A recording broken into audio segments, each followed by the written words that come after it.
Suzanne Gluck is one of my absolute favorite people. I just admire her so much. When I first met her, I was prepared not to like her. She's a literary agent, and she approached me to try to convince me to write a popular book. But I had zero interest in writing a popular book. I mean, I was dead set against it. I only took her call grudgingly, out of courtesy. But I have to say, by the time we hung up 30 minutes later, I was in complete awe of Suzanne. Using some sort of black magic that I simply can't explain, she had convinced me to co-author a book with Stephen Dubner, someone who I barely knew and I didn't even like. So how much has my admiration grown for Suzanne over the years? Well, when my oldest daughters were teenagers, I flew them to New York for a weekend, the only purpose of which was to have them meet Suzanne, because I just couldn't think of a better female role model. Welcome to People I Mostly Admire with Steve Levitt. Often I'm worried before an interview about whether it will go well or not, but with Suzanne, I'm not really worried because she's so naturally social. The only shred of concern I have is that she's hardly ever been interviewed before, and sometimes people act really differently when you put a microphone in front of them. But hopefully that won't be an issue today.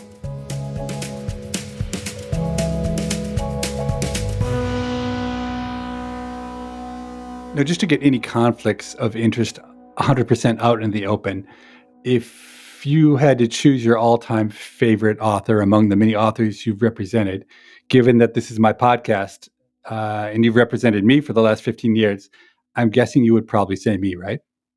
I'd have to say you and Stephen are tied. I'd have to say that. Okay, that's fair. That's fair. So no, I'll kidding aside, let's just make that clear to anyone who cares about it that you represent me. And I am a proud client of yours for many, many years. Before we do anything, Suzanne, what's your official job title? Well, official job title is partner at WME, William Morris Endeavor. Great. And this would be a literary agency that you're part of? No, it's a multifaceted talent and entertainment agency that stretches from books, which of course we think is the be all and end all, but we have theater, we have television, we have motion picture, we have podcasts. So it's a very diversified company. But what you do is literary. You work on the literary side of things. I am books, beginning, middle, end.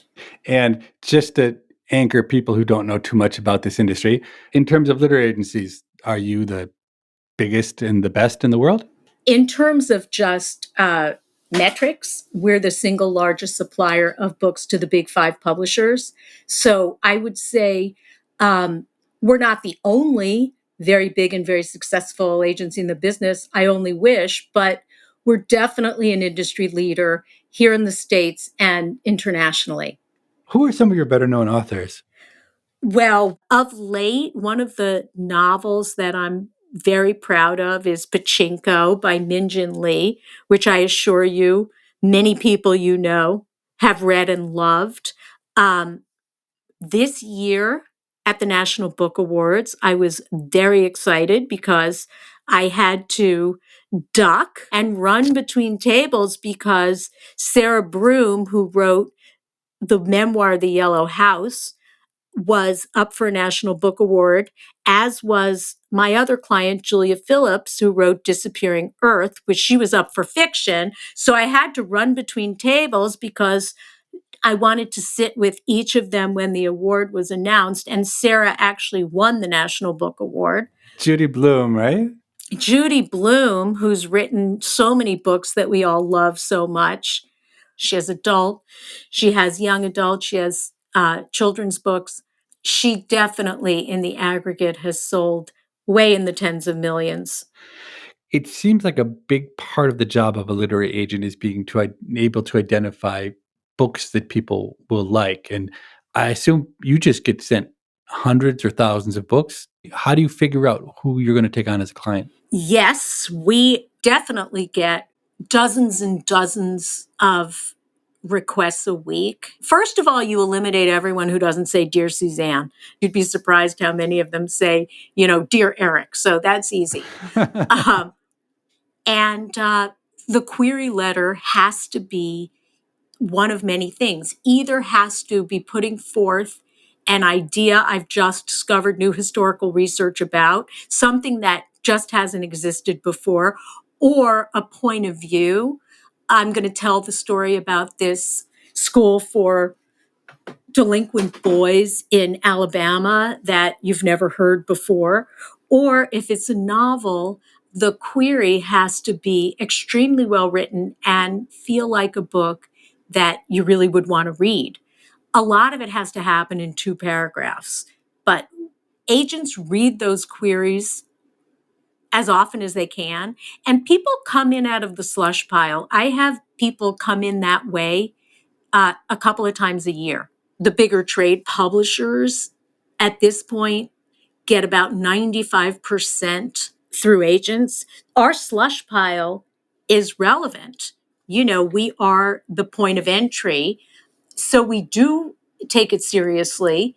Let's see, if you get 1,000 inquiries out of the blue, how many of those will you end up reading some part of the manuscript? I would say 20.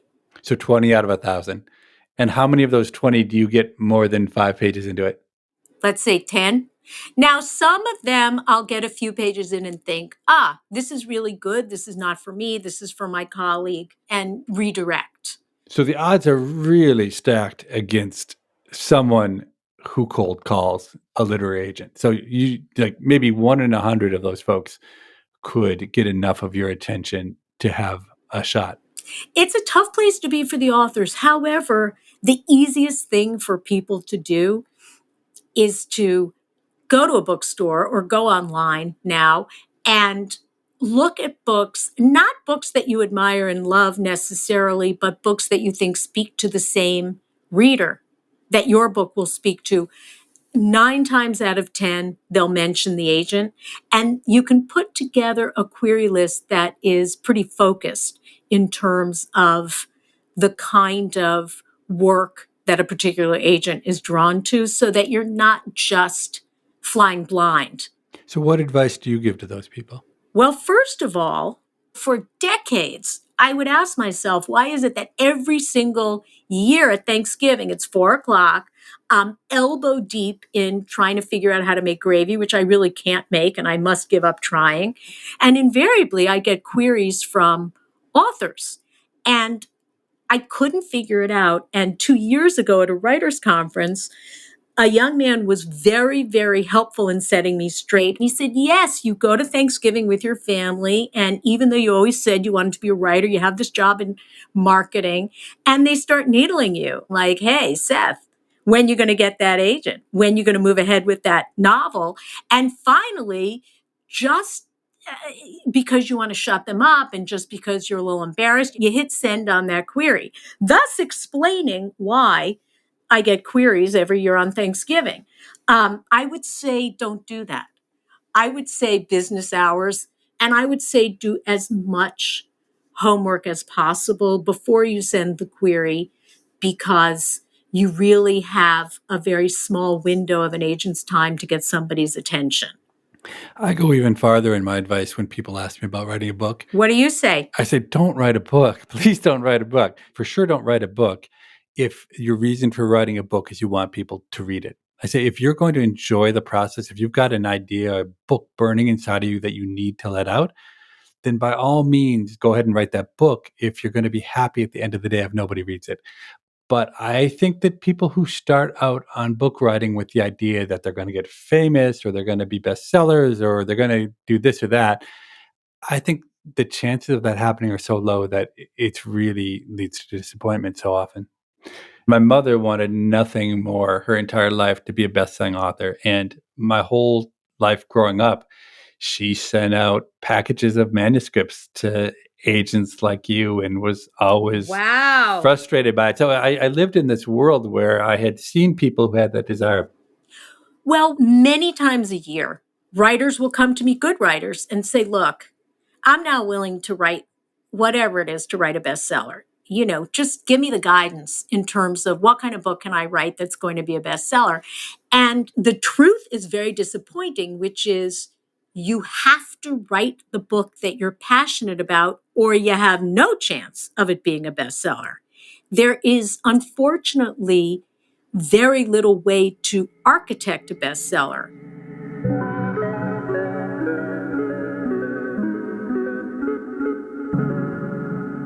So do you remember the circumstances surrounding our very first phone call, the first time we ever spoke?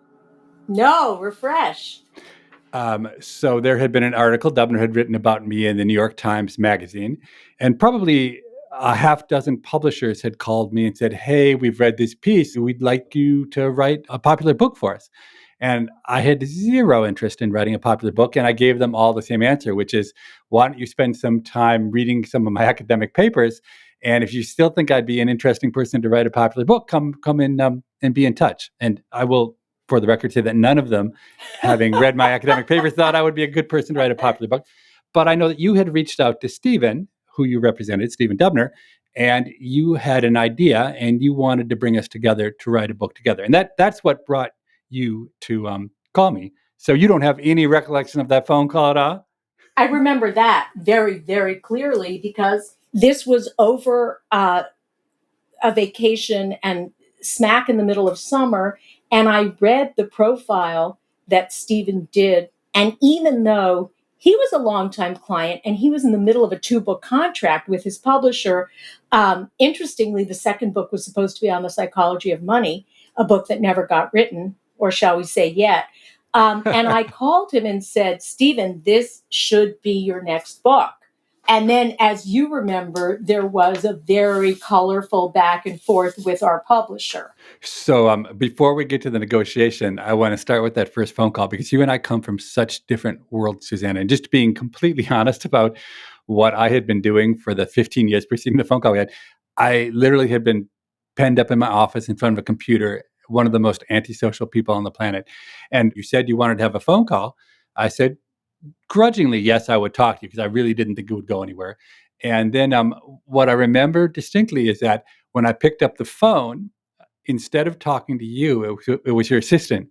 And I had never known anyone who was important enough that her assistant would do the calls and she would only jump on once the other person was on the other end. So that's the first thing that struck me about you.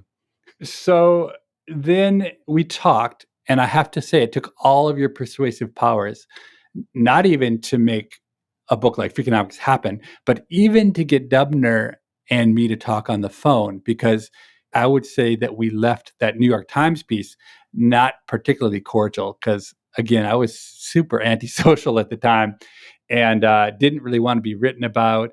And I think he found it a lot of work to write that piece and maybe not the rewarding. Uh, but you convinced us, and it probably took a half an hour for you to get me to even be willing to do that phone call. And then I got on the phone with Dubner and we talked and we actually came to a kind of meeting of the minds because neither of us wanted to write this book that you were dreaming up. But a happy coincidence was that Dubner and I had the same price roughly in mind. And we told you that if you could get a deal, then we would write the book. So do you remember what happened in the bargain? The bargain was one of the most amazing things I've ever witnessed in my life. You probably don't remember the details because you do this all the time. Well, I do it all the time, but I remember it really clearly because it was a lot of fun. And I remember that Stephen's editor started off with a kind of aggressive posture. And as we were starting to negotiate, I was also getting feedback from editors and publishers around town who also loved the piece and thought this could be something very cool. So some funny agent antenna went off. And by the time she came back and met it for us, we went up higher and higher because part of what I see as my role is to fully exploit the market for whoever the client is. So let me tell it even more explicitly. So you went to our eventual publisher and you told them, I think something like, I don't know, 500,000. And I think they told you that was ridiculous. Were you crazy? No one's ever heard of this economist guy. We're never going to do it. And you called me back and said, well, they weren't happy about it. So we're going to have to shop it to other publishers. I said, okay, that's fine. But as I remember it, the next day, they called you back and said, okay, fine. This is totally ridiculous, but we'll take the deal. To which you said, which really shocked me, you said, nope, that was yesterday's deal. Today's deal is, $750,000, not 500,000. To which, if I remember correctly, there were many expletives sent your way and they slammed down the phone and said, you're a horrible person. And I think it was no more than an hour or two later, they called you back again and said, okay, you're a horrible person and you're taking everything from us, but we accept. To which, again, to my complete and total shock, you said, sorry, the deal's off the table. Now the deal is $750,000, but only for North American rights, not for worldwide rights. And I refuse to sell you the worldwide rights no matter what. Okay, and the ending of the story is we did better than that. Listen, there are publishers who also make some very good decisions and have great negotiations also. But in this particular case, I think that they were chasing our excitement. I had a very, very, very strong sense of ballast about what the project could be and what the response could be outside of that house with other US houses, but also around the world. And it turned out that this was a huge international success. But it's interesting. I'm not sure how you saw that because I know Dubner couldn't see it. I know I couldn't see it. I know my own father, when I called up my dad to tell him that we had signed this contract, he was furious. And he demanded that I give the money back because no person in their right mind would ever want to read the stupid stuff I wrote about, and it would be immoral to take the publisher's money and then I remember your father's response very well. I remember your father's response. So somehow you had the vision. But in some sense, we wrote the book very differently than we would have otherwise because we didn't expect anyone to read it. And it really freed us up. We just thought, let's have fun writing it. And I think that really helped. It fits with exactly what you said. 100%, which is why it can be very frustrating to be a career author and be extremely smart and accomplished and a very fine writer and yet have a limited audience. And I understand the impulse to be willing to negotiate the subject, the style of writing, other things, if you think it'll get you that wider audience, but it generally doesn't work that way. There's a famous story where some decades ago, HarperCollins hired McKinsey to do a study on how to change their business. They wanted them to consult on how to be more profitable. And at the end of it, they said, here's our advice. Just publish the bestsellers. Of course, everybody in publishing laughed. If we only knew, give us that second report now. How do we know which ones they are? So in the same spirit, I think your best tactic, as frustrating as it might be, is to write the best book and the book that seems most authentic. You're listening to People I Mostly Admire with Steve Levitt and his conversation with top New York literary agent Suzanne Gluck. They'll return after this short break.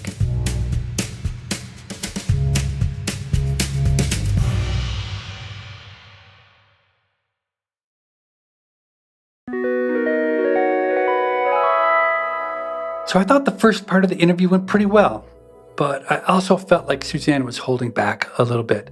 The best interviews are the ones where the interviewee is a little bit braggy, eager to paint a picture of how important they are, how clever, how awesome. And if anything, I think Suzanne was doing the opposite, downplaying her own accomplishments just a bit. Okay, so my challenge for the second half of this interview is to see if I can get her to toot her own horn a little bit more. And I think my best shot at doing that is to get her talking about the subject of negotiation, because I have never met a better negotiator.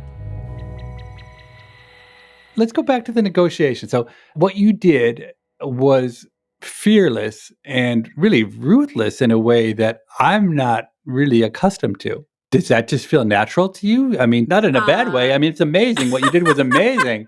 But it's really, most people live in fear and most people worry a lot about what other people think of them. And you just seemed completely confident and untroubled by anything around you. I'm not fearful about what other people think of me. And I honestly think that people need advocacy. I learned early on from a very funny example, don't be afraid to ask. You actually might get it.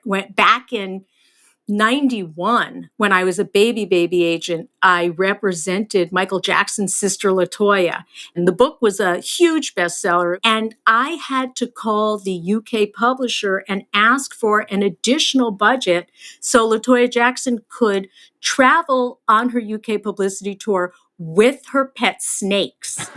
In today's parlance, we would probably call them therapy animals, but boy, was that a crazy phone call. And yet I kind of wrap my mind around it and why she might need that to happen because she was my client. And I called them, and guess what? They gave her a snake budget. So that was a really interesting moment for me to think, you know what? As long as you can figure out the rationale behind, go ahead and ask, because you often get. There's such a sway in terms of how publishers value a book, so that in my business, where you largely have a bunch of English majors who are, in some cases, excellent business people, but they are intuitive business people. They move from your head to your gut very, very quickly. And because it's virtually impossible to predict what kind of book is going to succeed, publishers are also very influenced by other people's enthusiasm, mine, but also other publishers' enthusiasm. So economists write endless academic papers that are aimed at bargaining, but you're a world-class, real-world bargainer. What kinds of strategies or approaches do you use when you enter a negotiation? So I am largely an intuitive negotiator, meaning that I don't use the same strategies over and over again, and they work a certain percentage of the time. I have uh, a variety of strategies, and I'm mindful of the fact that in some ways, book publishing is a little bit different than other industries. Rightly or wrongly, probably wrongly, all of us in book publishing think we really could have made more money doing something else, but we wanted to be in an area that in some way was making the world a better place. So you're dealing with an industry that is, despite the Freakonomics negotiation example, it's less ruthless than a lot of industries. There's not a lot of industries where a competitor will email me or call me up and say, I saw your book hit the bestseller list. Good for you. So I'm dealing with a slightly different population. And if anything, I think my superpower is that I'm an emotional influencer. So if I'm excited about something, I can get other people excited about it.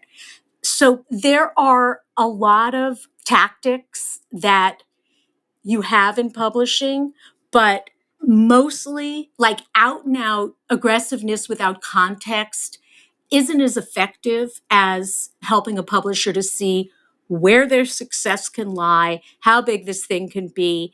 Also, to play a little on the loss aversion. How are you going to feel if you don't get it? So there are very specific things that people might do or not do in negotiations. Do you try to make the first offer? No, I know that classic negotiating 101 says that if you lay down the first number, it's a marker in a neighborhood where you're going to live.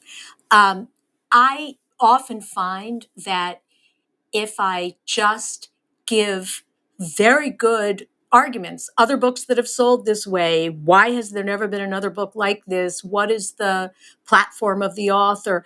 I find that I can actually nudge people beyond a number, even that I would feel comfortable laying down as the marker. So I wait to see what the marker needs to be. It often can go further than you're thinking at the outset. Sometimes things get bigger as you think about them.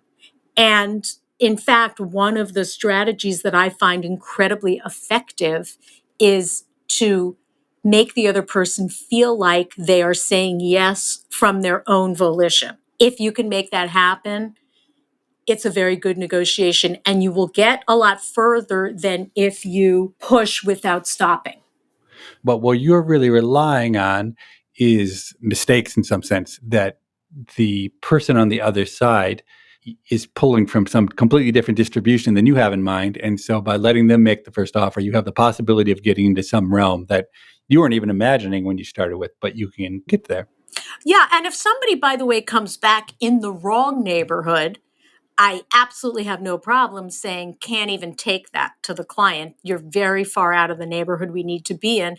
And that doesn't seem to have a negative effect. So I don't feel like there's a downside, but it really depends. It depends if you are somebody who already has a track record. And by the way, in our industry, in the book industry, unlike many other industries, most other industries, they start you at a certain number, a fairly low gettable number, and then they creep you up and up. In books, when you are a first time writer, even though a certain kind of logic will say that person deserves less because they haven't proven they can pull it off yet, the lack of a track record is considered a huge positive. So often, first time writers, you can have a much more open ended negotiation, let's say on a first novel, particularly, than you can on a fourth novel. So there's a little bit of a kind of cult of the first novel in terms of selling.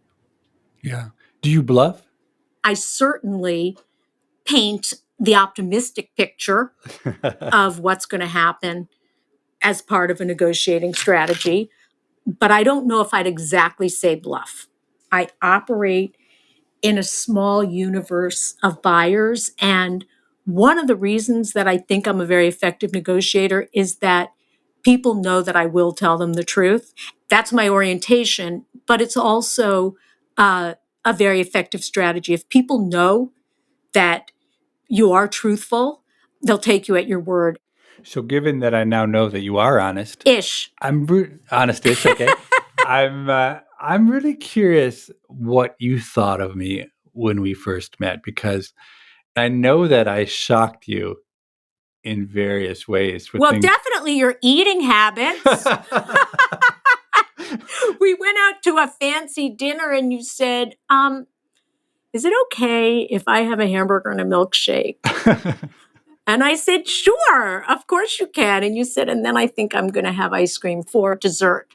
So definitely, you now are a very clean eater. So I'm going back a long time. You know, I've had other academics and it's a different world. I think at that point, you were just coming into the world of the general reader, right? You had accomplished so much in terms of your academic career. But the piece in the Times that Stephen wrote was crossing over a bridge to the average person knowing your name in a different way. So I think that you were getting used to it. Oh, I wasn't even getting used to it. And the interesting, I didn't really want to get used to it because I'm sure most of the authors you work with, it's been a lifelong dream to write a book, a best-selling book. I really had no interest in being an author or any of the things that came with being an author. So I was kind of thrust into it as an outsider.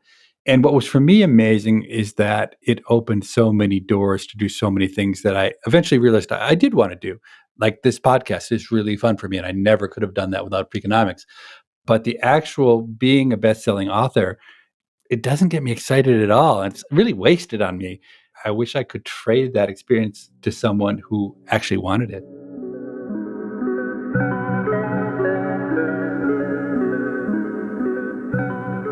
Let's talk about power, because from the first time I met you, the thing that has most fascinated me about you is that you exude power. And I'm not sure if it comes across on this podcast or not, but I have rarely been in a room with you, certainly in a business setting, where you didn't control the room and everyone turned to you for guidance and you were the center of everything that happened. And I think many times men come with kind of the association of power more than women.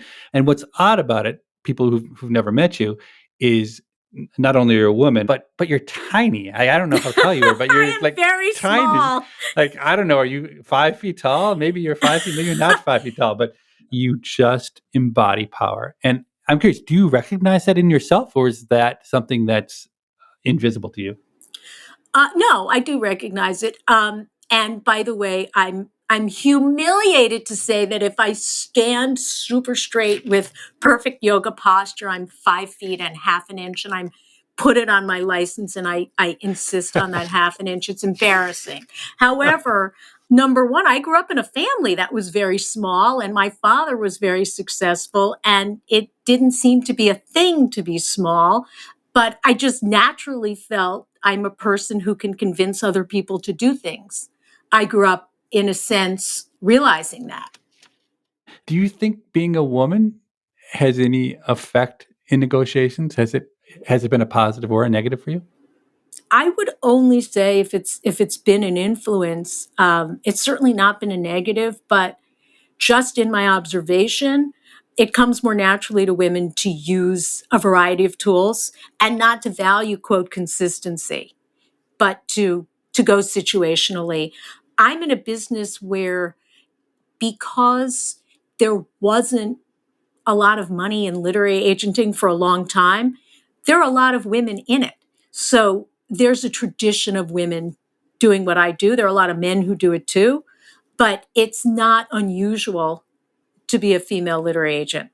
And as a woman, the thing about publishing that mitigates the female issue is that women buy books disproportionately to men, and older women buy books disproportionately to the general population. So you're traveling in a world where your buyer is somebody who either you are, which I could say now, or as a young woman, I could certainly relate to.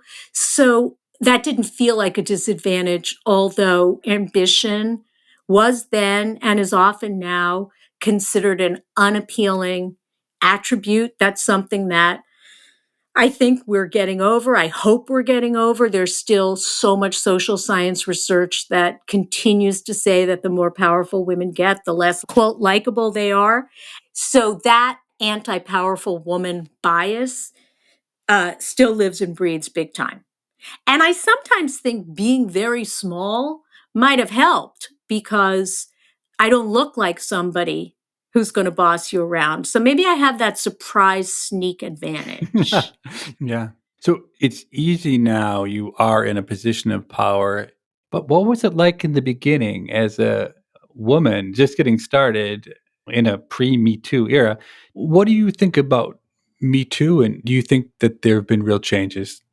I think it's been fascinating and amazing. I think that for anybody who has daughters, you should make them read She Said, which is Watergate for girls. It's the New York Times reporters writing about breaking the Harvey Weinstein story and the reluctance of women to come forward. I think there has been a change in awareness. Do I think that there has been a change in certain kinds of fundamentals? Things that you could say a couple of years ago, you can't say now. Things that you could do a couple of years ago, you can't do now. And all that is for the good.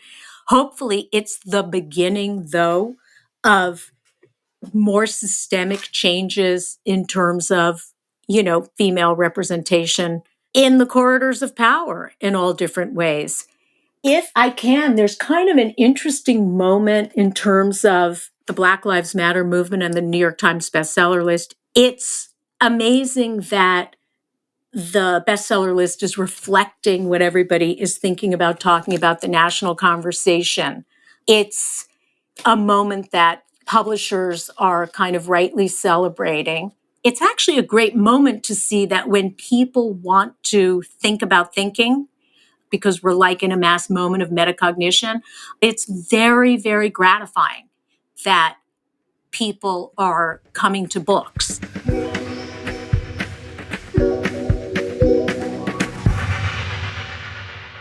Are there particular rules or maxims that you've used to guide your life that you think could be helpful to other people? First of all, do what you can. I'm the opposite of a lot of people. I'm not a big picture thinker. I'm an incrementalist. What can we do today that's effective? And I think knowing that about myself lets me deal with what I can most effectively. Sounds like a very small piece of advice, but it could be really powerful, and it can be really game changing. The second piece of advice that I give myself and that I try to live by is I'm a very big believer in playing to your strengths. What are you good at? There's a lot of stuff that you can do in the world. So I do think that people need to reasonably assess what they're good at and then see within that realm what might be a fit in terms of career. Suzanne's last point is great advice. And you know how I know that? Because every time I'm with Suzanne, I watch her and I admire her social ease and her confidence and the way she controls the room. And each time I vow to be more like that. And for a few days, I do a really terrible imitation of Suzanne and I make a mess of everything. And it turns out being myself with all those limitations, it's still 1,000 times better to being a pale imitation of Suzanne. So I've learned the hard way that you just got to live with who you are and do the most with what you got.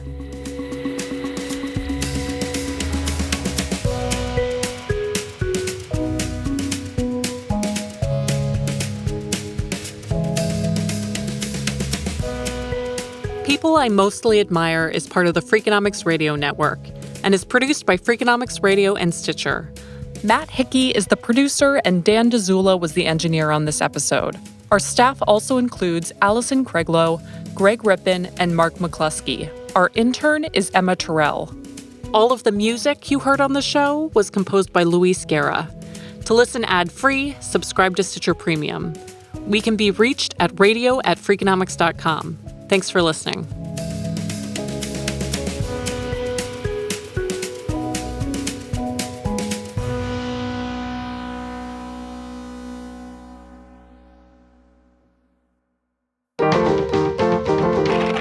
Stitcher.